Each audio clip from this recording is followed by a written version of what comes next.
മികവിന്റെ 6 പതിറ്റാണ്ടുകൾ പിന്നിട്ട ശ്രീ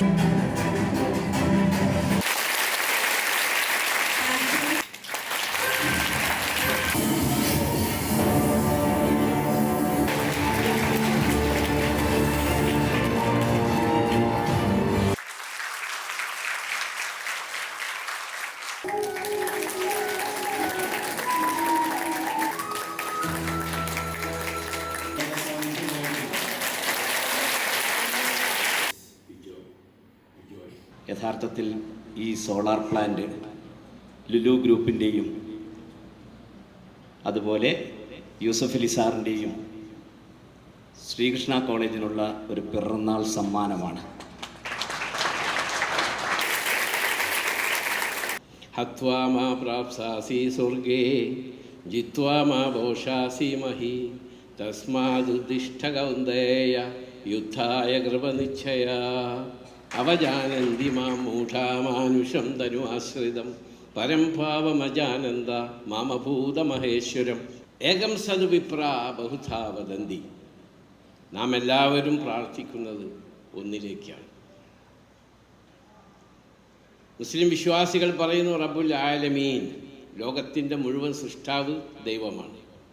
അത് തന്നെയാണ് പറയുന്നത് ഏകം സദ് വിപ്രാ ബഹുധാ വദന്തി. നമ്മളെല്ലാവരും പ്രാർത്ഥിക്കുന്നത് ഒന്നിലേക്കാണ്. അപ്പോൾ നമ്മളെല്ലാവരും വിശ്വാസികളാണ്.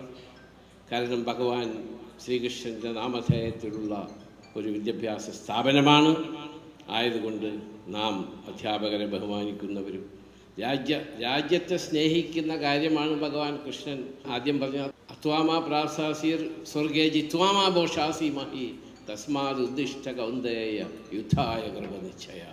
സ്വന്തം ധർമ്മം സംസ്ഥാപിക്കാൻ വേണ്ടി രാജ്യത്തിന് വേണ്ടിയുള്ള യുദ്ധം നീ വിജയിക്കുകയാണെങ്കിൽ ഈ ലോകത്തിലെ എല്ലാ സർവ്വസുഖങ്ങളും നിനക്ക് കിട്ടും. പക്ഷേ നീ മരണപ്പെടുകയാണെങ്കിൽ അത്വാമാ പ്രാപ്സാസി സ്വർഗേ, നിനക്ക് സ്വർഗം കിട്ടും. അതാണ് നമ്മുടെ മനസ്സിൽ എപ്പോഴും ഉണ്ടാകുന്നത്. ഷേക്സ്പിയർ എന്താണ് ലോകത്തോട് പറഞ്ഞത്? Life is a tale told by an idiot full of sound and fury signifying nothing. അന്തസ്സാരശൂന്യമായൊരു വിഡ്ഢി പറഞ്ഞ കഥയാണ് ഈ ജീവിതം. അതിനെപ്പറ്റിയൊക്കെ വിശകലനം ചെയ്തിട്ട് മഹാന്മാരായ വിക്ടർ ഹ്യൂഗോ, അങ്ങനെ ഒരുപാട് പണ്ഡിതന്മാർ, ഒരുപാട് ഫിലോസഫേഴ്സ്, അരിസ്റ്റോട്ടിലും പ്ലാറ്റോവും, അങ്ങനെ അവരൊക്കെ അതിനെ വിശകലനം ചെയ്ത ഓരോ കാര്യങ്ങൾ പറഞ്ഞിട്ടുണ്ട്. ഓരോ ഭരണാധികാരികളുടെ നല്ല കാര്യങ്ങൾ പറഞ്ഞിട്ടുണ്ട്. അതൊക്കെ പഠിച്ചാൽ നിങ്ങൾക്ക് ഭാവിയിലും ജീവിതത്തിലും ഉപകാരപ്രദമാകും. അതാണ് സാന്ദർഭികമായി എനിക്ക് നിങ്ങളോട് ഉപദേശിക്കാനുള്ളത്. നിങ്ങൾ പഠിച്ച് വളർന്ന് നല്ലവരാകുക, നല്ല കുട്ടികളാകുക, ഗുരുജനങ്ങളെ ബഹുമാനിക്കുന്നവരാകുക, മാതാപിതാക്കളെ ബഹുമാനിക്കുന്നവരാകുക, രാജ്യസ്നേഹികളായി മാറുക, രാജ്യത്തോട് സ്നേഹം പുലർത്തുക, പഠിച്ച സ്ഥാപനത്തോട് സ്നേഹവും അടുപ്പവും പുലർത്തുക. ഇതെല്ലാം മുന്നിൽ വെച്ചുകൊണ്ട് നിങ്ങൾ മുന്നോട്ട് പോകണമെന്നുകൂടി ഞാൻ നിങ്ങളോട് സാന്ദർഭികമായി പറഞ്ഞുകൊണ്ട് ഞാൻ അവസാനിപ്പിക്കുന്നു. അസ്മാകം പുരതക കൃതജ്ഞതാം വ്യാഹരാമി. ഇപ്പം നമ്മളൊരു സംരംഭം തുടങ്ങുന്ന സമയത്ത് നമുക്ക് ഒരുപാട് സെറ്റ് ബാക്സ്, ഫെയിലിയേഴ്സൊക്കെ നേരിടേണ്ടി വരും. ആ ഒരു ഫെയിലിയേഴ്സിനൊക്കെ സാറ് മറികടന്നുകൊണ്ട് മുന്നോട്ട് ലീഡ് ചെയ്യാൻ സാധിച്ച ഒരു ഇൻസ്പയറിംഗ് ആയിട്ടുള്ള കീ പോയിന്റ് എന്താണെന്നുള്ളത് ഒന്ന് ഷെയർ ചെയ്യാം. നമ്മൾ ഒരു പ്രൊജക്റ്റ് തുടങ്ങുമ്പോൾ അത് 100% വിജയിക്കണം എന്ന് വിചാരിച്ചിട്ടാണ് നമ്മൾ ആ പ്രൊജക്റ്റ് ചെയ്യുന്നത്. പക്ഷേ സാന്ദർഭികവശാൽ ഏതെങ്കിലും നിലയ്ക്ക് അതിനൊരു ഫെയിലിയർ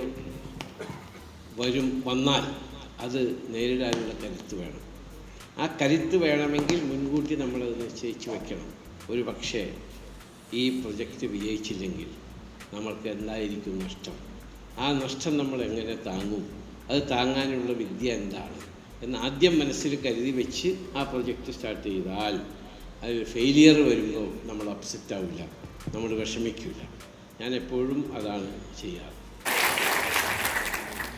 അപ്പോൾ ലുലു ഗ്രൂപ്പിന് IPOയ്ക്ക് പോകാനായിട്ട് താല്പര്യമുണ്ടോ? ഉണ്ടെങ്കിൽ അത് എന്താണെന്ന് അറിയാനൊരു ആകാംക്ഷ ഉണ്ടായിരുന്നു. സാർ എങ്ങനെയാണ് സെയിൽസിലും മാർക്കറ്റിംഗിലും സ്ട്രാറ്റജീസ് ഇംപ്ലിമെന്റ് ചെയ്യുന്നത്? ഞാൻ ഫ്യൂച്ചർ നോക്കിക്കൊണ്ടാണ് പറയുന്നത്. അങ്ങനെ അതൊരു റെവല്യൂഷണറി സ്റ്റെപ്പായിരുന്നു ചെയ്യുന്നത്. വളരെ അർപ്പിച്ചുകൊണ്ട് ഈ സ്നേഹോപഹാരം ഞങ്ങൾ സമർപ്പിക്കുന്നു. അവാർഡ് നൽകി ആദരിച്ച ശ്രീ